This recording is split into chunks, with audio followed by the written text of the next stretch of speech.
Halo, selamat malam dokter dan teman-teman sekalian. Perkenalkan, saya Niludika Jelita dengan NIM 20026121073. Saya adalah dokter muda yang sedang menjalani KKM atau koas di Departemen Anestesiologi dan Terapi Intensif Fakultas Kedokteran Universitas Udayana, RSUP Sanglah, periode 12 Juli sampai 22 Agustus 2021. Pada kesempatan kali ini, saya akan mempresentasikan sebuah topik atau materi dengan judul shock dan terapi cairan. Baik, untuk table of content atau pembahasan topik apa saja yang akan dibahas, di sini dimulai dari pendahuluan, kemudian nanti shock, di mana saya akan menjelaskan tentang definisi, patofisiologi, dan klasifikasinya, kemudian nanti berfokus pada shock hipovolemik, serta terapi cairan, dan juga nanti akan membahas terapi cairan perioperatif.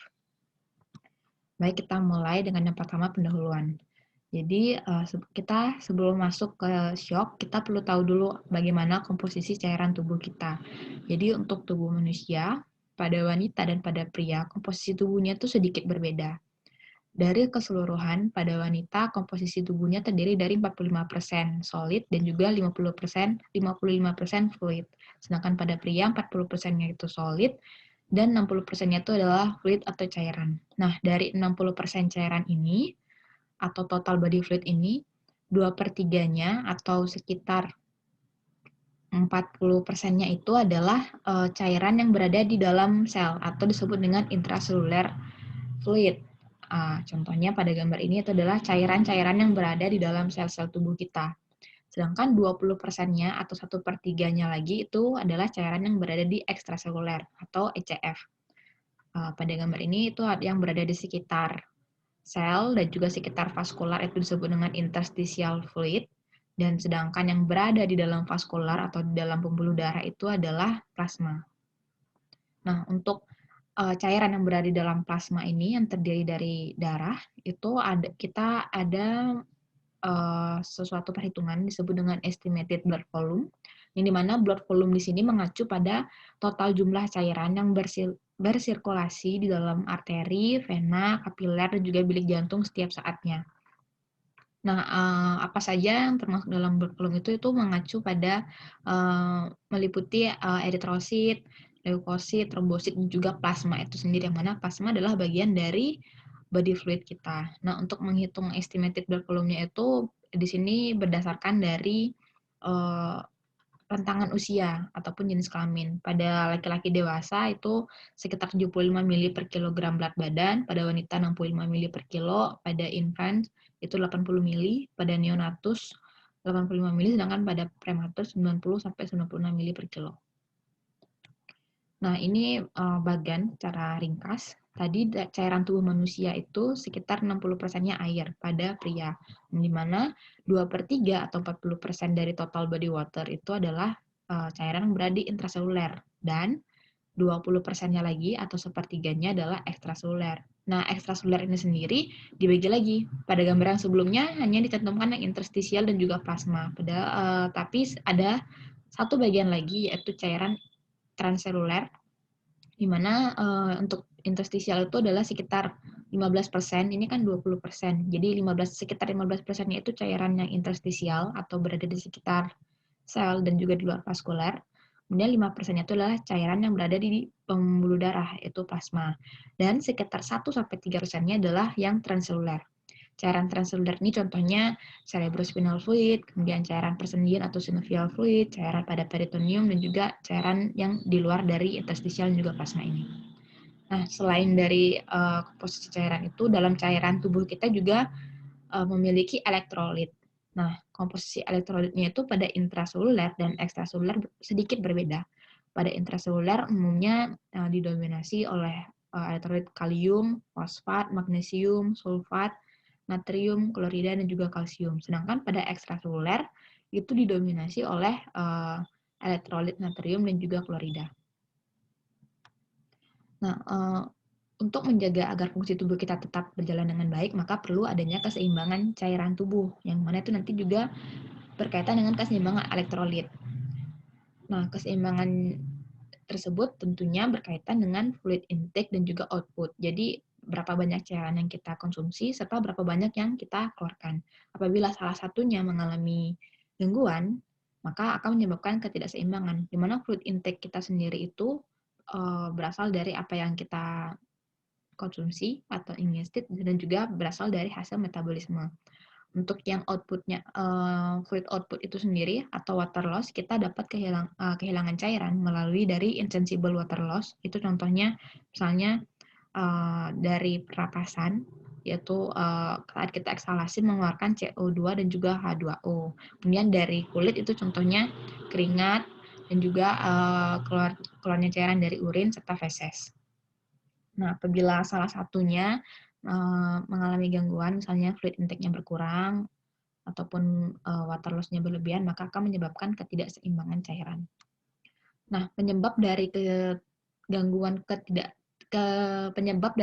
keseimbangan cairan itu ada beberapa hal, contohnya misalnya karena diare, muntah-muntah, sindrom malabsorpsi, ekskresi keringat yang berlebihan, pengeluaran cairan yang tidak kita sadari yang tadi adalah insensible water loss, kemudian terjadi pendarahan ataupun fungsi ginjal yang menurun.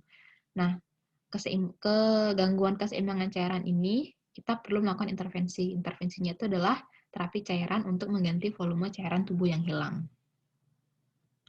Baik, selanjutnya kita lanjut ke shock, di mana shock ini adalah kondisi di mana kita secara umum cairan tubuhnya itu berkurang. Baik, dimulai dengan definisi shock.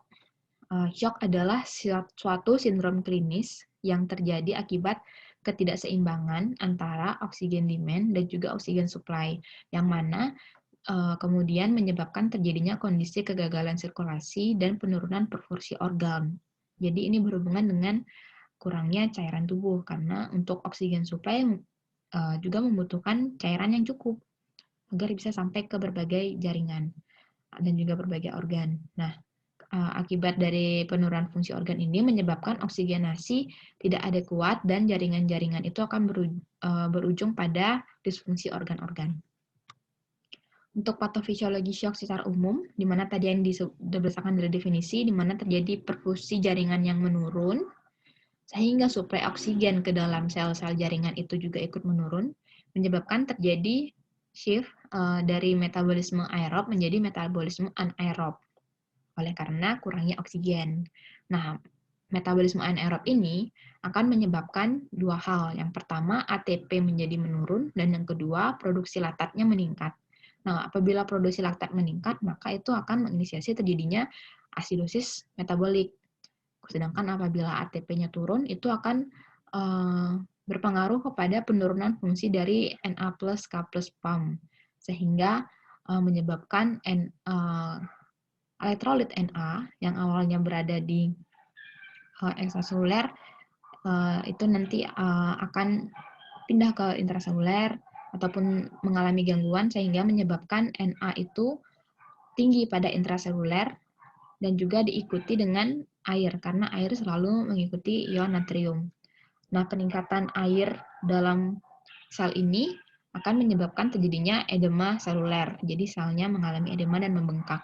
Kondisi ini juga akan memicu proses rilisnya dari lisosomal enzim sehingga terjadilah kerusakan pada sel tersebut. Nah, untuk klasifikasi shock itu sendiri di sini ada 4 jenis shock. Yang pertama itu adalah hypovolemic shock, kemudian ada distributive shock, obstructive shock, dan juga cardiogenic shock. Untuk hypovolemic dan juga distributif ini berkaitan dengan masalah volume. Nah, untuk yang hypovolemic itu disebabkan oleh karena loss of volume. Jadi volume cairannya yang hilang oleh karena beberapa mekanisme di sini, contohnya misalnya apabila kehilangan darah itu contohnya akibat hemoragik ataupun trauma hemoragik. Kemudian kehilangan body fluid itu oleh karena hipovolemic. Kemudian kehilangan plasma itu oleh karena traumatik hipovolemic. Sedangkan untuk yang distributif itu terjadi shift dari volume. Jadi volume atau cairan tubuhnya itu yang berpindah secara tidak normal.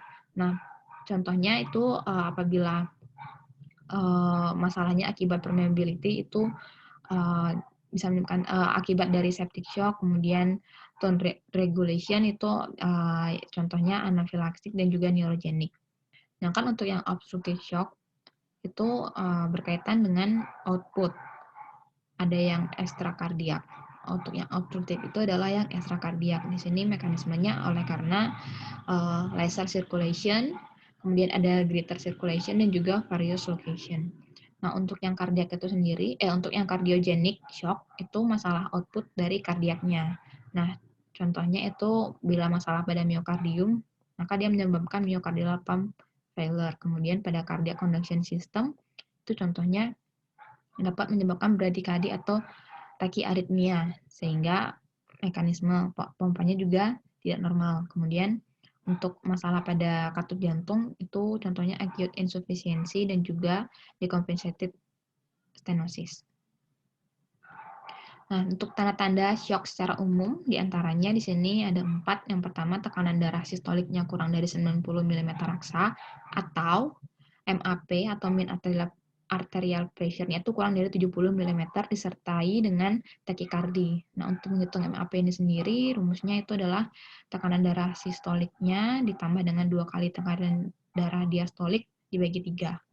Nah, kemudian yang ketiga, adanya gejala klinis dari hipoperfusi jaringan yang dapat kita lihat dari 3 window pada tubuh, yaitu kulit, ginjal, dan neurologis. Pada kulit, kita bisa melihat di sini adanya kulit yang dingin, keriput, dan juga cyanosis. Ini terjadi akibat penurunan cardiac output dan juga vasokonstriksi. Kemudian pada ginjal, produksi urinnya kurang dari 0,5 ml per kilo per berat badan per jam, atau pasien mengalami oligouria. Kemudian pada neurologis, itu pasien bisa mengalami perubahan status mental. Dan yang keempat, di sini tanda-tandanya adalah terjadi peningkatan laktat akibat dari metabolisme anaerob. Untuk stadium shock itu dibagi menjadi 3. Yang pertama adalah compensated stage, di mana ketika tubuh kita mengalami penurunan perfusi organ atau penurunan dari cairan tersebut, maka akan ada mekanisme negatif feedback. Contohnya itu adalah ada aktifnya baroreseptor reflex, kemudian reverse test relaxation response, respon iskemia sistem saraf pusat, sekresi angiotensin oleh ginjal, sekresi vasopresin oleh kelenjar pituitari. Yang mana feedback ini akan menyebabkan absorpsi airnya itu meningkat, kemudian shift cairan dari interstisial ke kapiler agar dapat mengantarkan cairan lebih banyak ke jaringan. Kemudian konservasi air dan garam oleh ginjal, serta menimbulkan rasa haus. Nah, mekanisme kompensasi normal ini umumnya masih dapat mengembalikan fungsi sirkulasi tanpa intervensi dari luar. Namun, apabila compensated stage ini tidak ditangani dan kemudian terus berlanjut, maka dari negative feedback ini akan berlanjut memberikan positive feedback, sehingga terjadilah proses yang progresif, di mana shock itu akan cenderung memburuk dan dapat menyebabkan kematian jika tidak ditangani. Kemudian terakhir, apabila progressive stage ini tetap terus berlanjut, maka akan masuk ke dalam irreversible stage, di mana shock telah berlanjut dan terapi yang tersedia itu tidak bisa mengembalikan fungsi normal dan tidak dapat mencegah kematian. Baik, selanjutnya kita lanjut untuk berfokus pada shock hipovolemik. Nah, untuk shock hipovolemik itu sendiri dari definisinya adalah kondisi perfusi organ yang tidak adekuat yang disebabkan oleh hilangnya volume intravaskular. Berarti ini volume dalam pembuluh darah yang umumnya bersifat akut. Nah, shock hipovolemik ini dapat menyebabkan yang pertama oleh karena volume intravaskularnya menurun sehingga preload jantung menurun, kemudian sirkulasi makro dan mikro juga menurun, menyebabkan konsekuensi negatif terhadap metabolisme jaringan, serta memicu reaksi inflamasi. Nah, untuk shock hipovolemik ini sendiri dapat dibagi lagi menjadi 4 jenis. Yang pertama ada hemorrhagic shock, di mana hemorrhagic shock ini adalah kondisi shock hipovolemik oleh karena adanya pendarahan, tetapi tidak ada pendarahan mayor ataupun tidak ada luka jaringan atau soft tissue. Nah, umumnya pendarahannya itu oleh karena pendarahan pada gastrointestinal, kemudian ruptur vaskular non-traumatik, misalnya aneurisma, pendarahan obstetri, dan juga pendarahan pada THT. Sedangkan yang kedua adalah traumatic hemorrhagic shock, di mana ini shocknya terjadi oleh karena adanya perdarahan akibat adanya luka pada jaringan atau luka pada soft tissue. Contohnya itu pendarahan politrauma, seringkali akibat kecelakaan lalu lintas ataupun terjatuh dari ketinggian sehingga menyebabkan luka pada jaringan dan timbullah pendarahan yang masif. Kemudian yang ketiga ada hypovolemic shock. Hypovolemic shock ini dalam artian sempit, ini shock yang terjadi karena kekurangan cairan akibat intake cairan yang kurang ataupun outputnya pengeluarannya berlebihan, tetapi tidak ada perdarahan. Kemudian untuk yang traumatic hypovolemic shock, ini serupa dengan yang hipovolemik, tidak terjadi perdarahan, tetapi kurangnya cairan ini akibat dari adanya luka bakar yang luas ataupun luka bakar kimia serta lesi kulit yang dalam. Nah, ini adalah patogenesis, komplikasi, dan juga manifestasi klinis dari shock hipovolemik. Jadi, dimulai dari adanya kondisi tubuh dehidrasi ataupun kondisi tubuh trauma. Untuk trauma yang menyebabkan kejadian pendarahan dan juga dehidrasi, ini akan menyebabkan volume intravaskularnya menurun, sehingga kehilangan volume dari jumlah darah yang beredar di dalam pembuluh darah. Apabila ini terus berlanjut, maka akan menyebabkan hypovolemic shock. Nah, kurangnya volume yang beredar dalam pembuluh darah ini akan menurunkan venous return ke jantung, sehingga terjadi juga penurunan tekanan pada venous circulation, dan klinisnya adalah penurunan dari JVP atau jugular venous pressure. Nah, untuk hypovolemic shock ini apabila ini tidak ditangani akan menyebabkan gangguan perfusi pada organ. Pada organ itu contohnya pada kulit, apabila terjadi penurunan perfusi maka akan menyebabkan terjadinya vasokonstriksi, sehingga manifestasinya itu adalah ekstremitas yang dingin ataupun motile extremities. Motile extremities ini terjadi tampak bercak-bercak, ada bagian yang tampak merah, ada bagian yang tampak putih oleh karena vasokonstriksi ini. Kemudian pada otak itu terjadi penurunan dari cerebral blood flow sehingga terjadi cerebral hypoxia. Untuk klinisnya itu terjadi progresif penurunan dari level of consciousness atau penurunan kesadaran. Kemudian pada jantung akibatnya tekanan darah itu menurun sehingga terjadilah kompensasi untuk membantu meningkatkan tekanan darah dan manifestasinya adalah takikardi. Kemudian mekanisme lainnya itu adalah penurunan dari myocardial contractility oleh karena dari acidosis latar menyebabkan terjadinya PA. Kemudian pada ginjal, terjadinya penurunan blood flow pada ginjal itu menyebabkan renal ischemic dan juga penurunan dari GFR, sehingga terjadilah ATN atau acute tubular necrosis serta renal failure, dan klinisnya adalah terjadi oligouria. Kemudian pada seluruh tubuh, pada seluruh jaringan tubuh, oleh karena shift dari aerob metabolisme menjadi anaerob sehingga terjadi peningkatan laktat dan akhirnya akan menyebabkan lactic acidosis. Nah, mekanisme untuk manifestasi lainnya tentu saja di sini terjadi penurunan tekanan darah. Nah, tadi hypovolemic shock itu juga disebabkan oleh terjadi karena adanya perdarahan. Nah, untuk pendarahan tersebut, kita apabila terjadi pendarahan, maka terjadi ketidakseimbangan cairan serta perlu menggantinya dengan cairan juga. Untuk menggantinya itu kita perlu menentukan berapa banyak yang akan kita masukkan. Nah, untuk mengetahui berapa banyak kita masukkan, kita sebelumnya perlu menghitung estimated blood loss. Nah, estimated blood loss ini biasanya digunakan pada kasus-kasus shock hipovolemic akibat dari perdarahan. Jadi kita menentukan kelas-kelas dari pendarahan pasien.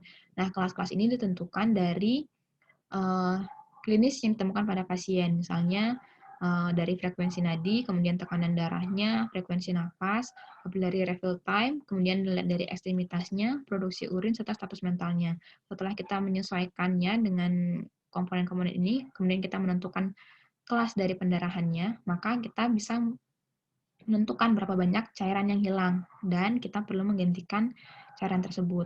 Penggantian cairannya, apabila menggunakan kristaloid, maka menggunakan hukum 3:1. Artinya, setiap 1 mili cairan yang hilang, kita gantikan dengan 3 mili cairan kristaloid. Ini contoh penggantiannya sesuai dengan kelasnya. Ini contoh perhitungan berdasarkan pada pasien dengan berat badan 70 kg. Kemudian untuk manajemen awal shock secara umum, di sini dimulai dengan ventilasi, kita memberikan oksigen sesegera mungkin, dan juga memonitoring saturasi dengan pulse oximetry, minimal dengan pulse oximetry. Kemudian kita melakukan pemeriksaan gas darah untuk menghitung atau mengetahui lebih spesifik dan juga lebih akurat tentang gas darah pasien. Kemudian kita perlu melakukan intubasi endotrakeal. Kemudian yang kedua kita melakukan resusitasi cairan, di mana resusitasi cairan ini tujuannya adalah untuk meningkatkan aliran darah mikrovaskular serta membantu meningkatkan curah jantung. Kemudian terakhir, apabila resusitasi cairan ini tidak memberikan perbaikan atau tidak bisa mengembalikan kondisi pasien, maka dapat diberikan agen vasoaktif. Nah, agen vasoaktif ini diberikan jika hipotensi memberat atau menetap setelah pemberian cairan. Agen yang digunakan itu umumnya adalah agonis adrenergik. Kenapa? Karena onsetnya itu cepat, potensinya tinggi, half-life-nya rendah. Contohnya yang umum dipakai adalah norepinefrin dengan dosis 0,1 sampai 2 mikrogram per kilo per menit. Dan agen vasoaktif ini juga dapat membantu meningkatkan dari MAP. Nah, berapa banyak cairan yang dibutuhkan? Di sini saya membuatnya dibagi menjadi 2 fase. Pada fase shock atau saat fase hipovolemik itu umumnya diberikan cairan dengan dosis 20 sampai 30 ml per kilo per jam. Kemudian apabila pada fase shocknya sudah tertangani, maka kita perlu memberikan cairan pemeliharaan atau maintenance. Nah, pemberian cairan pemeliharaan ini kita menggunakan Holiday Sagar formula. Di antaranya tuh yang umum dipakai adalah 421 rules, di mana dalam formula ini berdasarkan dari berat badan, kemudian ada kebutuhan cairan per hari atau per 24 jam, dan kebutuhan cairan per jam. Nah, 421 rules ini adalah kebutuhan cairan per jam. Bagaimana caranya kita menghitungnya? Nah, untuk berat badan, 10 kg berat badan pertama, itu kita kalikan dengan 4 ml. Kemudian untuk 10 berat badan yang kedua kita kalikan dengan 2 ml dan berat badan selebihnya dikalikan dengan 1 mm sehingga nanti cairan yang dibutuhkan untuk maintenance-nya itu adalah hasil penjumlahan dari perkalian tersebut. Nah, selanjutnya kita lanjut ke bagian keempat yaitu terapi cairan. Nah, terapi cairan di sini penggunaannya itu dibagi menjadi 2, ada yang digunakan untuk resusitasi, di mana resusitasi ini bertujuan untuk menggantikan kehilangan cairan tubuh akut, kemudian cairan rumatan, atau maintenance. Nah, tujuannya dari maintenance adalah untuk memelihara keseimbangan cairan tubuh dan nutrisi yang diperlukan oleh tubuh. Nah, untuk resusitasi umumnya menggunakan cairan kristaloid ataupun koloid, dan untuk rumatan atau maintenance umumnya menggunakan cairan yang mengandung elektrolit dan juga nutrisi. Nah, untuk jenis cairan, sini saya akan membahas 2, yaitu cairan kristaloid dan juga cairan koloid. Cairan kristaloid ini sendiri nantinya dibagi menjadi 3, ada yang isotonis, hipertonis, dan juga hipotonis. Sedangkan cairan koloid nanti ada yang koloid alami dan juga koloid sintetik. Baik, kita bahas satu persatu. Dari cairan kristaloid. Nah, apa itu cairan kristaloid? Cairan kristaloid itu adalah cairan yang berisi elektrolit, contohnya misalnya kalium, natrium, kalsium, dan juga klorida, yang dimana mohon maaf ini salah ketik, mana cairan kristaloid ini tidak mengandung partikel onkotik, sehingga dia tidak berbatas dalam intravaskuler saja. Kemudian untuk waktu paruhnya dalam intravaskuler itu sekitar 20-30 menit. Kemudian keunggulannya cairan kristaloid ini murah, mudah dibuat, tidak menimbulkan reaksi imun. Dan tonisitas kristaloid ini menggambarkan dari konsentrasi elektrolit yang dilarutkan dalam air dibandingkan dengan yang ada pada plasma tubuh. Nah, berdasarkan dari tonisitasnya dibagi menjadi 3 tadi, yaitu isotonis, hipertonis, dan hipotonis. Nah, yang pertama untuk cairan isotonis itu berarti cairan kristaloid yang jumlah elektrolitnya sama, kira-kira sama dengan jumlah elektrolit di dalam plasma. Untuk osmolaritasnya itu sekitar 290-300 miliosmol per liter. Nah, oleh karena jumlah elektrolitnya itu sama, sehingga tidak terjadi perpindahan yang signifikan. Dan keuntungannya adalah cairan ini murah, mudah didapat, bebas reaksi, menurunkan viskositas darah, kemudian dapat segera dipakai untuk mengatasi defisit volume sirkulasi. Untuk efek sampingnya itu sendiri, apabila kita memberikannya berlebihan, maka dapat menyebabkan edema perifer dan juga edema paru. Contoh dari cairan isotonis itu sendiri adalah adanya ringar laktat, normal salin atau NaCl 0,9%, dan dextrose 5% dalam 1/4 normal salin. Ini contoh gambarnya, yang merah ini adalah ringer laktat, kemudian yang ini adalah NaCl atau normal salin, 0,9%. Kemudian yang kedua adalah kristaloid hipertonis, yang mana jumlah elektrolit kristaloidnya lebih banyak daripada jumlah elektrolit pada plasma. Nah, oleh karena lebih banyak, maka osmolaritasnya itu adalah lebih dari 375 miliosmol per liter. Nah, oleh karena dia jumlah elektrolit kristaloidnya itu lebih banyak, maka dia menyebabkan perpindahan cairan dari sel ke ruang intravaskular. Jadi kan kita memasukkan cairan ke dalam vaskular, ke dalam pembuluh darah. Yang hipertonis berarti osmolaritasnya meningkat atau semakin banyak elektrolit di dalam pembuluh darah dibandingkan dari sel. Nah, oleh karena osmolaritas atau viskositasnya meningkat, maka cairan itu akan cenderung berpindah dari yang osmolaritasnya rendah ke yang tinggi, sehingga akan berpindah dari dari sel ke ruang intravaskular atau ke dalam pembuluh darah.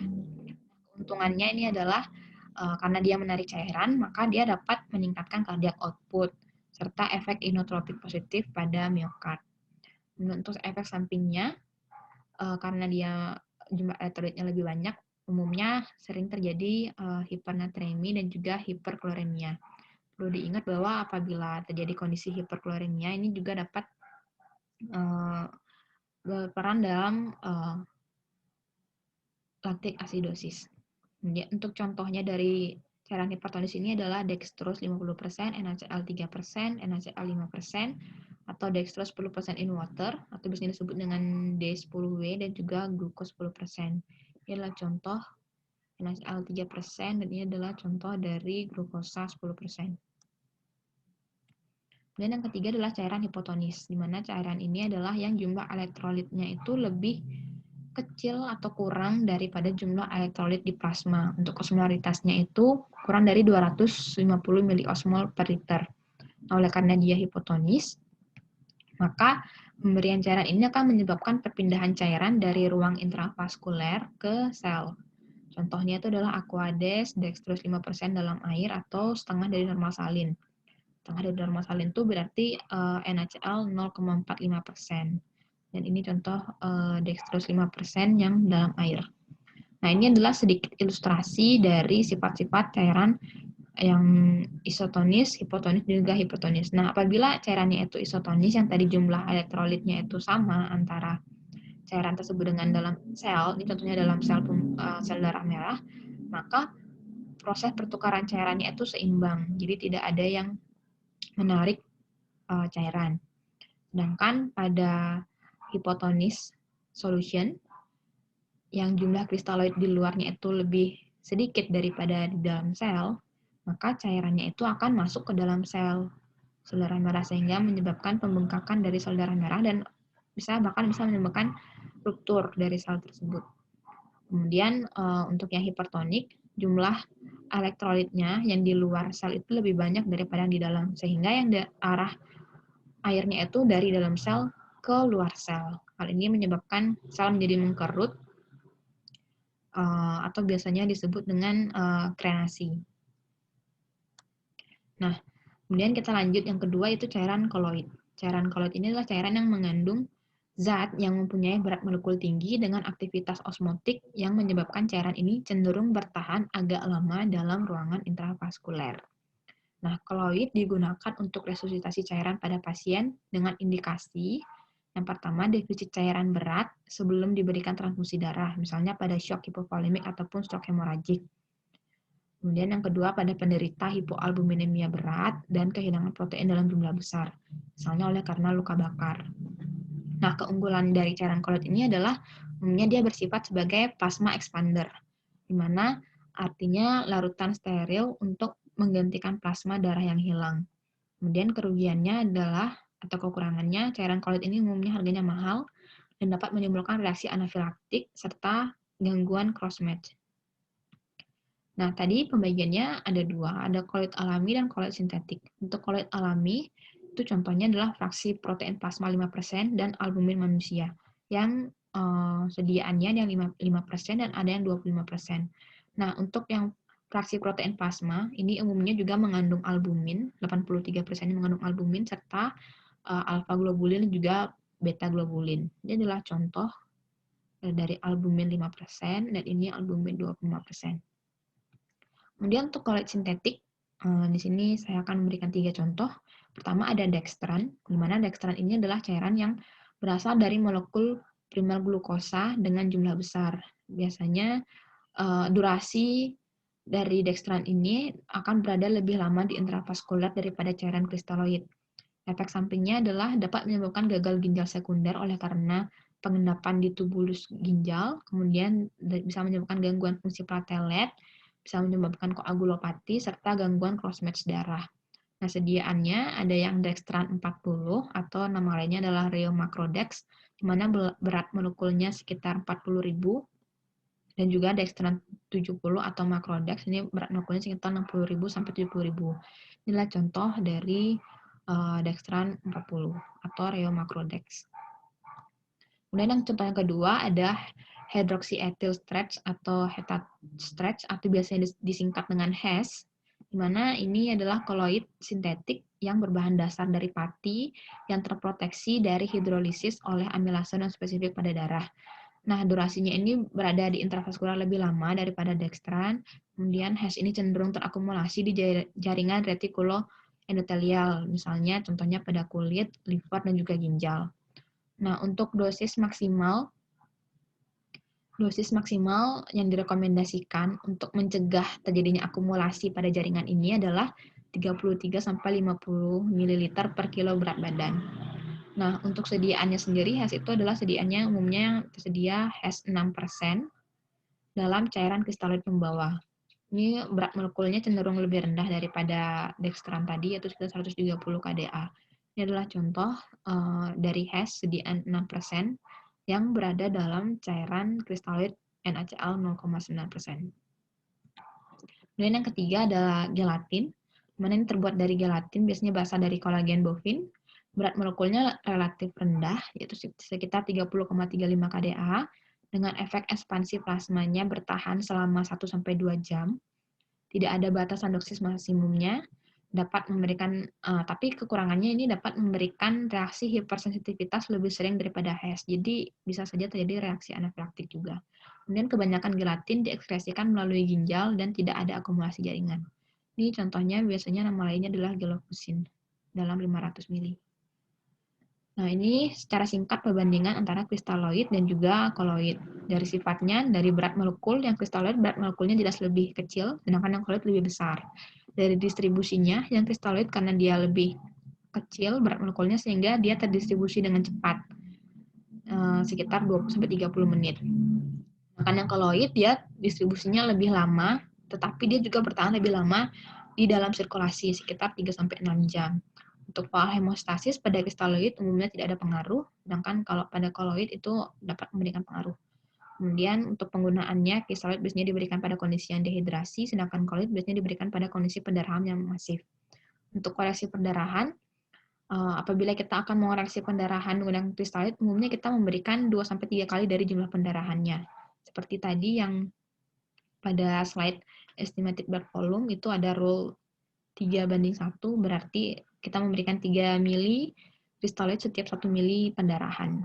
Sedangkan apabila ingin menggunakan koloid atau menggunakan darah, itu kita menggantinya sesuai dengan jumlah pendarahan itu. Nah, untuk jalur pemberian terapi cairan ini umumnya melalui jalur vena, ada vena perifer dan juga vena sentral. Untuk anulasi vena perifer, ini umumnya dilakukan pada vena di daerah ekstremitas atas, vena di daerah ekstremitas bawah, dan pada bayi biasanya pada vena umbilicalis. Dan dihindari kanulasi pada vena di daerah kepala, karena ini nanti dapat menyebabkan terjadinya susah fiksasinya dan juga terjadi hematom. Kemudian untuk tujuan dari kanulasi vena perifer ini ada 3. Yang pertama untuk terapi cairan pemeliharaan waktu singkat, yaitu sekitar kurang dari 3 hari. Apabila kita akan memberikan cairan lebih dari 3 hari, maka kita perlu memindahkan lokasi serta mengganti infosetnya juga. Kemudian yang kedua, terapi cairan untuk pengganti dalam keadaan darurat. Dan yang ketiga, kita menggunakan kanulasi vena perifer ini untuk terapi obat yang diberikan secara intravena secara kontinu dan juga berulang. Jadi daripada pasiennya disuntik atau ditusuk berulang-ulang, jadi sebaiknya kita bisa memasang vena perifer ini. Kemudian untuk anulasi vena sentral, ini tujuannya ada yang untuk jangka panjang, ada yang untuk jangka pendek. Yang jangka panjang ini biasanya dilakukan dengan alasan untuk pemberian nutrisi parenteral total dan dilakukan pada vena subclavicular atau vena jugularis interna. Untuk yang jangka pendek ini biasanya dilakukan pada vena-vena di atas dari ekstremitas atas secara tertutup atau terbuka dengan vena section. Tujuan dari kanulasi vena sentral ini yang pertama untuk terapi cairan dan nutrisi parenteral jangka panjang, kemudian jalur pintas terapi cairan pada keadaan darurat yang butuh cairan dengan sangat cepat itu misalnya pada masalah kardiovaskular atau oleh karena vena perifernya sulit diidentifikasi. Kemudian yang ketiga untuk pemasangan alat pemacu jantung. Ini contoh gambar apabila ingin memasang akses vena perifer pada tangan, ini bisa pada vena yang seperti pada gambar ini yang pada kaki, dan yang pada vena sentral tuh pada subclavia ataupun internal jugular vein. Baik, sekarang kita lanjut ke terapi cairan perioperatif, di mana menjadi 3, ada yang preoperatif, selama operasi, dan juga postoperatif. Terapi cairan preoperatif, ini prinsipnya adalah kita mengganti cairan dan kalori yang hilang akibat puasa prabedah. Secara umum, tujuan terapi cairan preoperatif ini adalah untuk mencegah kondisi hipovolemik atau dehidrasi pasien sebelum melakukan operasi. Jadi agar pasien itu kondisinya tetap optimal untuk menjalani operasi. Nah, terapi cairan ini tujuannya tuh dapat menjadi 3. Yang pertama untuk mengganti cairan yang hilang karena puasa, itu kita dapat berikan cairan dengan dosis pemeliharaan atau maintenance. Kemudian untuk koreksi defisit puasa atau dehidrasi, ini kita juga dapat memberikan cairan kristaloid. Apabila terjadi perdarahan akut sebelum operasi, maka kita dapat memberikan cairan kristaloid dan koloid atau memberikan transfusi darah sesuai dengan indikasi.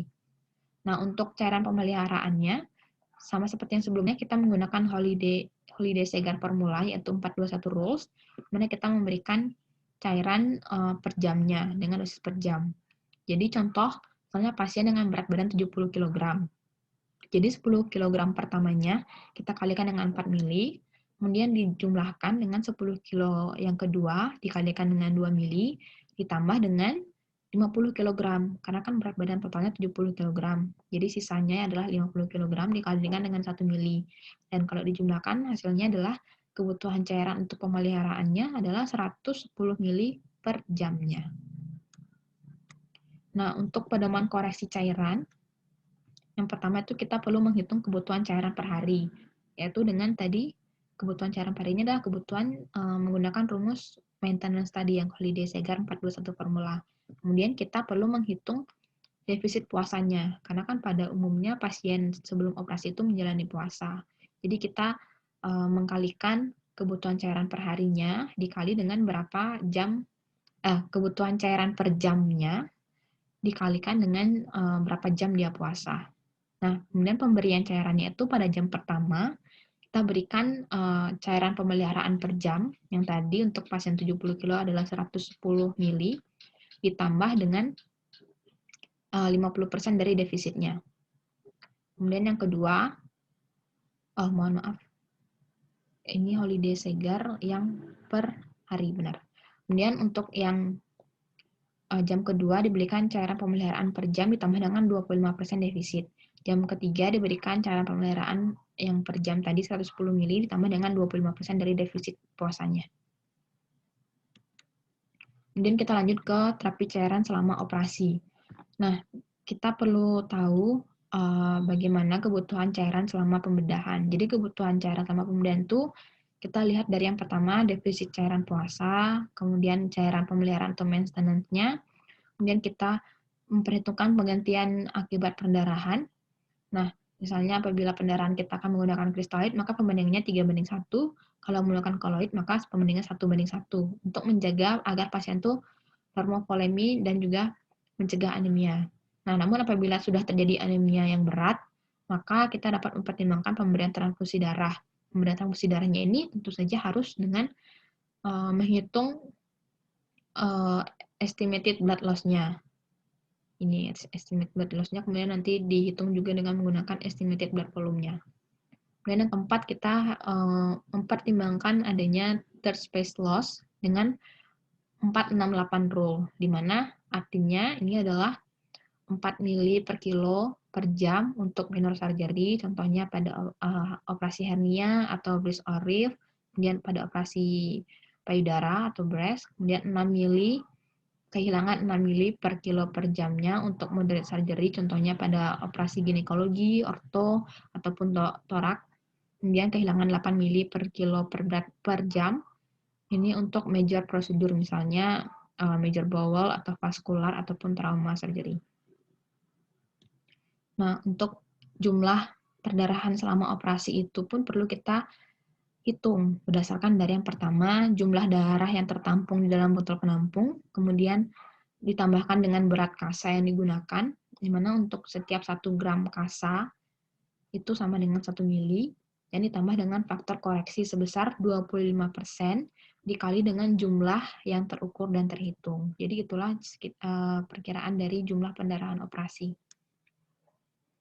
Kemudian untuk lebih memahami lagi terapi cairan selama operasi ini, kita coba membahas contoh kasus pemberian cairan. Di sini ada pasien laki-laki usia 30 tahun dengan berat badan 70 kg dengan fraktur femur, rencana tindakan ORIF PS. Pendarahan jam 1 adalah 200 mili, pendarahan jam 2 adalah 100 mili, pendarahan jam 3 adalah 100 mili. Ini adalah pendarahan preoperasinya. Pasien puasa 8 jam sebelum pembedahan. Kemudian hitung kebutuhan cairan per hari, hitung defisit puasa, perhitungan cairan yang hilang berdasarkan dari jenis operasinya, serta pendarahan selama operasi. Kita bahas satu persatu. Untuk hitung kebutuhan cairan per hari,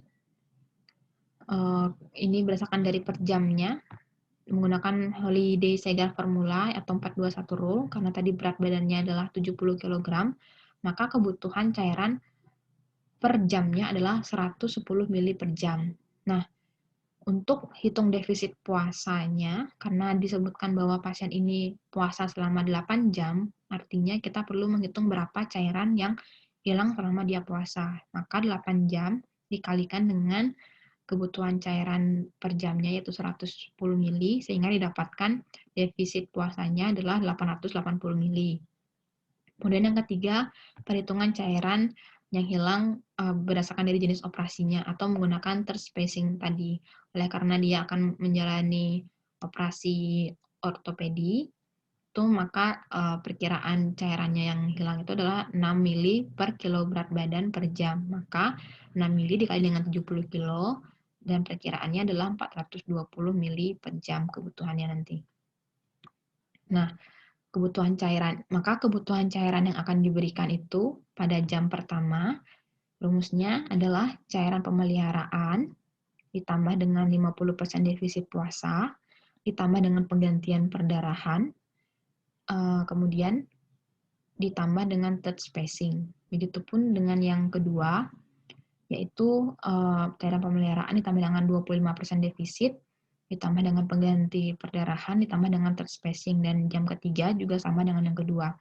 Kemudian apabila dihitung, maka didapatkan untuk yang kebutuhan pertama, cairan pemeliharaannya adalah 100 mili, ditambah dengan 50% dari 880 mili, ditambah dengan perdarahan jam pertama tadi 200 mili, ditambah dengan third spacing-nya 420 mili, sehingga totalnya adalah 1370 mili.